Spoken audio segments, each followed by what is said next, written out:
کہ بیوی کے خاوند پر حقوق کیا ہیں، ذرا اس پہ روشنی ڈالیں۔ بیوی کے خاوند پر حقوق، یہاں ویسے زیادہ یہ بتانا چاہیے کہ خاوند کے بیوی پر حقوق کیا ہے۔ چلے میں دونوں پر تھوڑی تھوڑی روشنی ڈال دیتا ہوں۔ بیوی کے خاوند پر حقوق یہ ہیں، یعنی خاوند نے جن چیزوں کا خیال رکھنا ہے وہ یہ ہیں کہ وہ بیوی کا نان و نفقہ کا منتظم ہے، یعنی ان کا انتظام مرد پر ضروری ہے۔ نان و نفقہ مطلب کیا ہے؟ بیوی کے کھانے پینے کی ذمہ داری شوہر پر ہے، اخراجات دینے کی ذمہ داری، یہاں تک کہ اگر رینٹ ہے تو رینٹ دینے کی ذمہ داری شوہر پر ہے، کیونکہ شوہر پر ضروری ہے کہ اسے شیلٹر پرووائڈ کرنا۔ شیلٹر میں پورا مکان نہیں آتا بلکہ ایک کمرہ آتا ہے، تو ایک کمرہ اگر پرووائڈ اس نے کر دیا ہوا ہے تو بیوی کو یہ حق نہیں پہنچتا کہ وہ پورے مکان کا مطالبہ سیپریٹ کرے۔ تو ایک کمرہ اس پر پرووائڈ کر دے اور اس کے اخراجات اٹھائے، اس کے بلز اٹھائے، جو گھر کے جو اس کمرے کے بلز ہیں، یہ مرد پر ذمہ داری ہے۔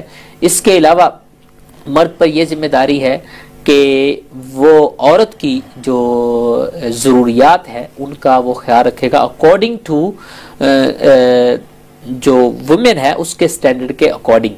اگر وہ امیر خاندان کی ہے تو امیر خاندان کے مطابق وہ اس کا ضروریات کا خیال رکھے گا۔ ہاں، عورت کی ضروریات صرف نان و نفقہ اور شیلٹر ہے، اس سے یہ مراد نہیں کہ میک اپ کا سامان ہسبینڈ لے کر دے گا، یہ ہرگز مراد نہیں۔ یا وہ میں کوئی ایکسٹرا چیزیں کھاتی ہوں، اور یا بازو کا سگریٹس کی عورتوں کی عادت ہوتی ہے، تو سگریٹس یہ مرد پہ ذمہ داری نہیں ہے۔ یہاں تک کہ ہمارے فقہاء نے لکھا ہے کہ عورت بیمار ہو جائے اس کا معالجہ کی ذمہ داری مرد پہ نہیں ہے۔ عورت کو عمرے پہ لے جانے کی ذمہ داری مرد پہ نہیں ہے، عورت کو حج پہ لے جانے کی ذمہ داری مرد پہ نہیں ہے۔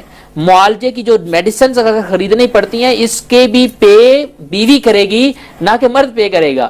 لیکن آج اخلاقی طور پر ساری چیزیں مرد اٹھائے ہوتا ہے، لیکن یہ تبرعاً ہے، یہ مرد کو صدقے کا ثواب ملے گا۔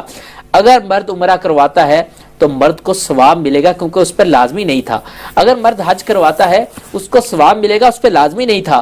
اگر مرد فطرانہ دیتا ہے عورت کا، اس کو ثواب ملے گا، اس پر لازمی نہیں کہ عورت کا اپنی کا فطرانہ دے، آج کل کیا جاتا ہے۔ اگر مرد قربانی اپنی بیوی کی دیتا ہے تو اس پر لازمی نہیں اپنی بیوی کی وہ قربانی دے۔ اور یہ ساری چیزیں آج کل ہو رہی ہوتی ہیں گھروں میں، یہ مرد کے احسانات ہیں عورت پر، نہ کہ لازمی چیزیں۔ لازمی چیزیں تین میں نے بیان کر دی، شیلٹر، نان و نفقہ، نان یعنی کھانے پینے کا انتظام کرنا، یہ چیزیں لازمی ہیں، اور بقیہ چیزیں یہ احساناً مرد کر رہا ہوتا ہے، لہذا بیوی کو چاہیے اس کا احسان مند ہی رہے۔